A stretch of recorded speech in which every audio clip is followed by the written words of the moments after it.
ay patuloy na nagpupuri po sa inyo sa pamamagitan po ng aming mga awitin o Diyos ay kayo po'y amin pong nabigyan ng karangalan at kalatian po sa aming mga buhay sapagkat ito po ang nais niyo po't kalooban po Lord God sa aming mga buhay Lord na kayo po'y aming sambahin sa Espiritu katotohanan Lord God at kami po Panginoon ay umawit na may biyaya sa aming mga puso para sa inyo Lord. Salamat po na marami sa lahat sa buong taon na patuloy niyo po kaming iniingatan, ginagabayan, proteksyonan. Salamat po, Panginoon, sapagkat kayo pong Diyos na patuloy po na kumakalinga po sa amin.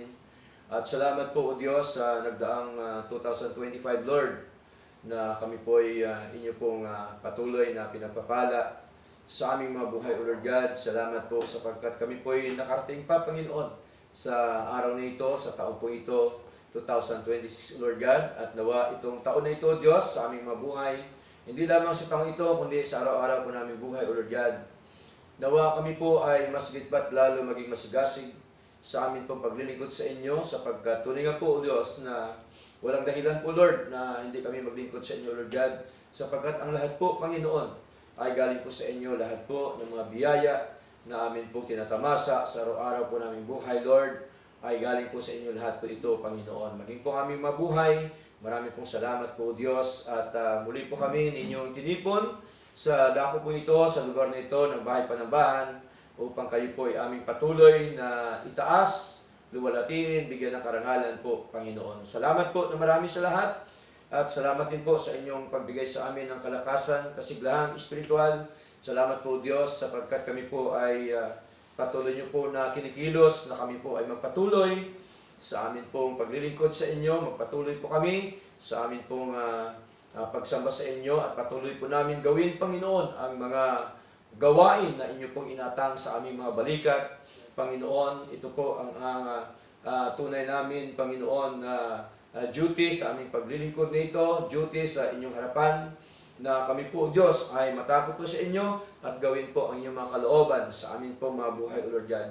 Salamat po at nawa, Panginoon, anuman po ang nakikita inyong karumihan, balakid hadlang sa aming mga puso, nawa kami po inyong linisin, Panginoon, nawa kami po inyong ilusin, Panginoon, nasa pagitan po, Diyos, ng banal ng Espiritu, Panginoong Diyos, kami po, Panginoon, ay inyo pong pagpalain, ay mga salita, kami po, Diyos, ay inyo pong bigyan ng malawak na pag-unawa, Panginoon, ng inyong mga aral na aming pag-aralan po ngayon, O Diyos. At kami po, Panginoon, inyo pong palaguin, palakasin, pasiglahin, Panginoon, sa amin pong buhay espiritual. At alam po namin, O Diyos, na kayo po, Panginoon, ang siyang nagbibigay po sa amin ng lakas, sigla, at kayo po, O Diyos, ang siyang nagpapaunawa sa amin, O Lord God.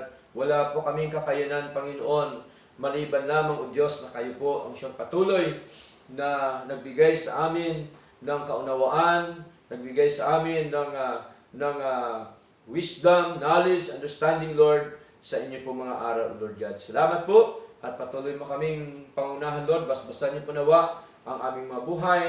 Pagkaroon mo kami ng encouragement sa aming paglilingkod na ito, sa inyo po mga salita, O Diyos, nawa ay amin po itong maisa pamumuhay sa araw-araw po naming buhay po, Panginoon. Salamat din, Panginoon, sa mga kapatid na narito at patuloy niyo pong kinikilos at ganyan po, Panginoon, sa mga kapatid, Panginoon, na hindi namin ngayon nakasama, Panginoong Diyos. Kayo po ng kapatid ko, ano pong naging dahilan, Panginoon, at nawa, O Diyos, kayo din po nawa ang siyang patuloy na mag-ingat sa kanila. Patuloy po ninyo silang kilusin. Ang araw na ito ay araw po ng aming pagsamba. Sama-sama po, Panginoon, bilang mananampalataya, araw po ng aming fellowship, araw po ng aming pagpupuri, pagluwalhati, sama-sama, Panginoon, sa inyong simbahan, sa inyong church, O Lord God. Salamat po at nawa, pangunahan niyo rin po, Diyos, ang inyong abang lingkod. Hayaan niyo po, Diyos, na ikaw po ang siyang maitaas, maluwalhati, Panginoon, at alam po namin, O Diyos, na sa inyong pong mga salita, sabi niyo po, 2-3 ng kakatipon, sa inyong pangalan, Lord, kayo po ay nasa kanilang kalagitnaan, O Lord God. Salamat po na marami at tunay nga po, Diyos, pati niyo po ng paglilingkod, Panginoon, hindi po batayan ang dami o kaunti, Panginoon. Ang batayan po, Diyos, na kami po, Panginoon, Lord, ay patuloy po namin gawin, Panginoon, ang inyong po mga kalooban sa aming mga buhay, sapagkat ito po inyong nais, Panginoon, sa amin, Lord. Salamat po na marami at patuloy mo kaming pangunahan mula sa umpisa hanggang sa matapos, Panginoon, na yung gawain po ito ay maging maayos po at maging matagumpay, O Lord God. Salamat po sa inyo lamang po, Diyos, ang lahat na karangalan at walatian sa pangalan po ni Jesus. Ito po ang aming dalangin, Lord. Amen.